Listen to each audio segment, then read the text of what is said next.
Designing cars is a big task these days. Manufacturers have to come up with new as well as innovative solutions for car design. Be it the Aam Janta or the Uber luxury crowd, everyone wants a pleasing design for their car. On this very topic, I have with me the new Maruti Suzuki S-Presso with me. Well, while design might not be its forte, there are other things, or there might be other things which would click for it. We are here to find just that. This is Lijo Matai. Welcome to Express Drives. Maruti has adopted a central speedometer theme for the S-Presso. Technically, this means the company doesn't have to make too many modifications for the export model. If you talk about aesthetics, it's clearly visible, it's in the line of sight. There is a hood covering it, so even in broad daylight, there is no issue with legibility of the speedometer.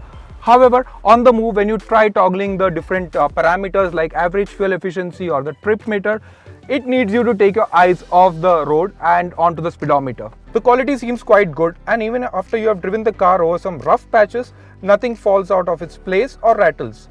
Feature-wise, I think the S-Presso could have had a tad more. Right now you get front power windows, a manual AC and few bottle holders in the front.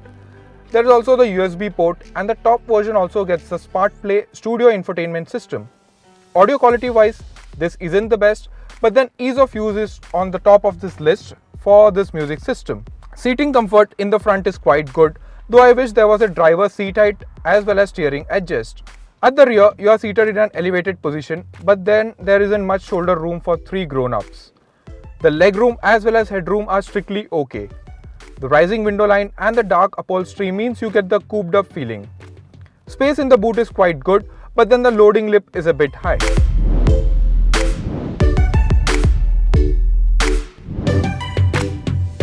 The S-Presso has a slightly hard suspension, so in essence, moving through a series of rough patches will cause some sideways motion.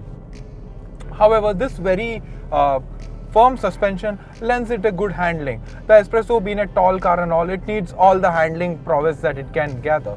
In the essence, if you don't push the car too hard, there would not be much of body roll, and you can carry enough speed through a corner.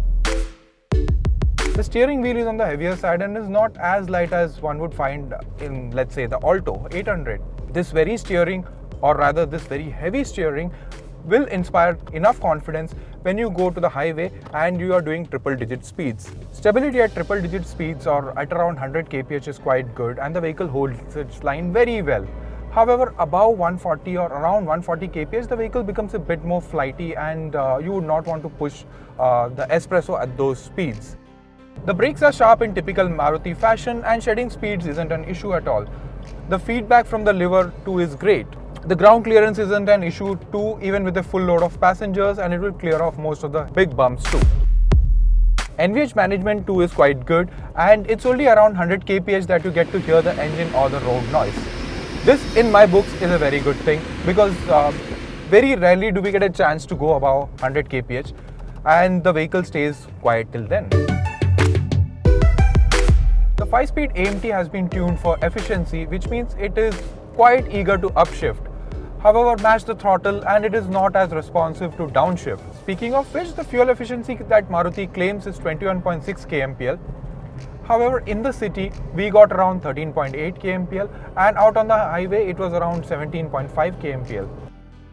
Drive with a lighter foot than mine and you might even eke out a bit more fuel efficiency.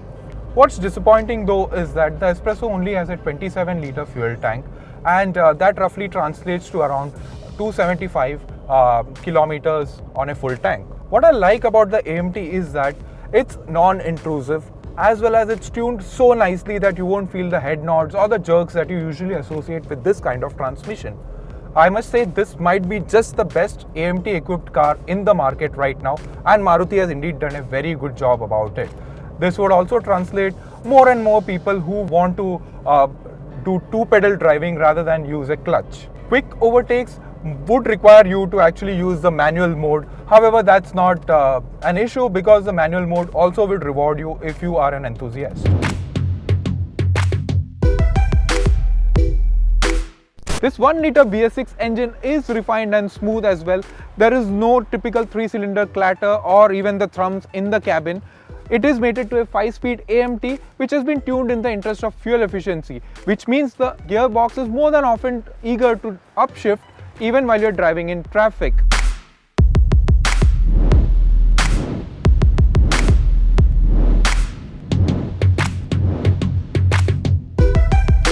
I think I have begun to ignore the design part of the vehicle and accept the finer points that this freshly brewed car brings to the table. Much like a strong coffee, the aftertaste still lingers with this espresso. You've got the SUV stance, you've got a roomy interior, you've got a fair bit of features, you've got a BS6 compliant petrol engine, as well as this is a Maruti. The last part is very important and you know it. It's got the affordability, the pricing, and the accessibility that you usually associate with the Maruti product and its spare parts. It reminds me, Maruti has also priced the car very competitively. The prices start from Rs 3.69 lakh to Rs 4.67 lakh ex-showroom Delhi. This is the AMT version that we have tested and it's available in the VXI Plus option at the moment. Will I recommend this car to you? Obviously I would. However, even after you bought this car, you might need to add a fair bit on, like the LED DRLs, a day-night mirror and many other aspects. Don't you think now that it's time that Maruti introduces a ZXi version of the S-Presso?